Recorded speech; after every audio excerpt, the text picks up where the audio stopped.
5 అవమానం 7. వృషభ రాశి కృత్తిక 3 పాదాలు, రోహిణి 4 పాదాలు, మృగశిర 2వ పాదం వరకు మొత్తం 9 పాదాలు. ఇందులో వృషభ రాశి వారికి ఆదాయం వ్యయాలలో ఆదాయం 11, వ్యయం 5. రాజ్యపూజ్య అవమానాలలో రాజ్యపూజ్యం 1, అవమానం 3. వృషభ రాశి వారికి రాజ్యపూజ్య అవమానాలలో రాజ్యపూజ్యం 1 వంతు, అవమానం 3 వంతు.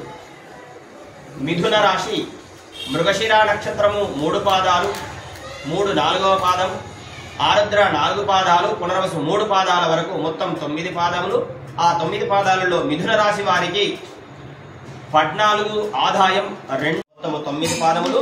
ఆ 9 పాదాలలో సింహరాశి వారికి 11 ఆదాయం 11 ఖర్చు, 11 ఆదాయం 11 ఖర్చు. రాజ్యపూజ్య అవమానాలలో రాజ్యపూజ్యము 3, అవమానం 6. సింహరాశి వారికి రాజ్యపూజ్యం 3, అవమానం 6.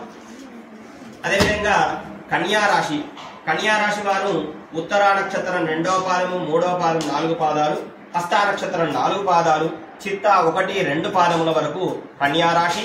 ఈ కన్యారాశి జాతకులలో 14 భాద్ర 3 పాదముల వరకు మొత్తం కలిసి 9 పాదములు. 9 పాదాలలో కుంభరాశి, కుంభరాశి వారి యొక్క ఆదాయ వ్యయాలలో 8 ఆదాయం 14 ఖర్చు, 8 ఆదాయం 14 ఖర్చు. రాజ్యపూజ్య అవమానాలలో రాజ్యపూజ్యం 7, అవమానం 5. కుంభరాశి వారికి రాజ్యపూజ్యం 7, అవమానం 5. మీనరాశి జాతకులు, మీనరాశి జాతకుల్లో పూర్వాభాద్ర 4వ పాదము, ఉత్తరాభాద్ర 4 పాదములు, రేవతి 4 పాదము, మొత్తం కలిసి 9 పాదములు. 9 పాదాలలో మీనరాశి వారికి మీనరాశి వారి యొక్క ఆదాయం 5, వ్యయం అంటే ఖర్చు 5. సింహరాశి వారు ఎలాంటి కొత్త పనులు ప్రారంభం చేయరాదు.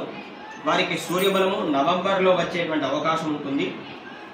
కాబట్టి సింహరాశి జాతకులకు గురువు ఈ సంవత్సరము మే 23 వరకే అనుకూలంగా ఉన్నారు. తదుపరి సింహరాశి వారికి కార్తీక మాసంలో సూర్యబలం వస్తుంది.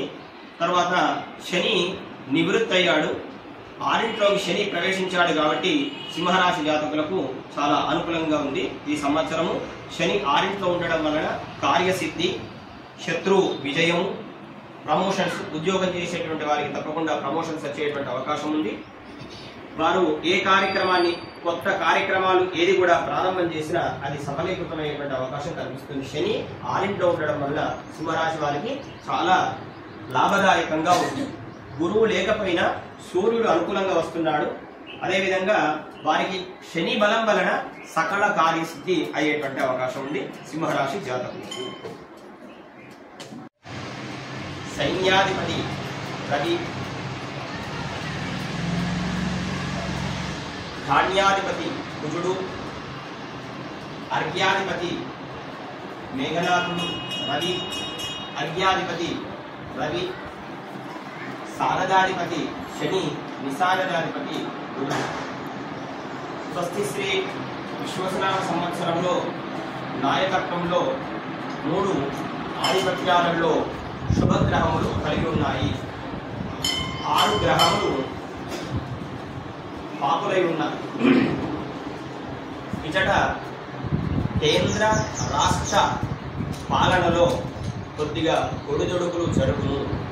కేంద్రాలలో కానీ మన రాష్ట్రాలలో కానీ పరిపాలనలో ఒడిదొడుకులు, సమస్యలు ఎదురయ్యేటువంటి అవకాశం ఉంది. ఈ సంవత్సరము పశుపాలకుడు, గోపాలకుడు, గోవులను సంరక్షించేటువంటి వాడు, దొడ్డి పెట్టినటువంటి వాడు యముడు. కాబట్టి పశువులన్నీ కూడా కొద్దిగా అనారోగ్య స్థితి ఏర్పడేటువంటి అవకాశం ఉంది. ఎందుకంటే ప్రపంచ దేశాలలో మన భారతదేశం యొక్క పేరు ప్రఖ్యాతలు విరజిల్లుతాయి.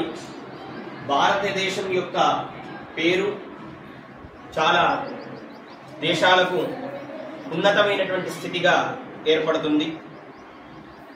ప్రజలందరూ కూడా ఈ విశ్వసునామ సంవత్సరము సుఖ సంతోషాలతోని ముందురు. విశ్వవసు అంటే శ్రీ మహావిష్ణువు యొక్క సహస్రనామంలో ఒకటి ఈ విశ్వ వసునామ సంవత్సరము చాలా పరమ పవిత్రమైంది. క్రోధి పోయిన సంవత్సరము క్రోధి సంవత్సరములో కలహాలు, గొడవలు, క్రూరత్వము ఎక్కువగా కనిపించింది. ఈ విశ్వవసు చాలా పరమ పవిత్రమైనటువంటిది.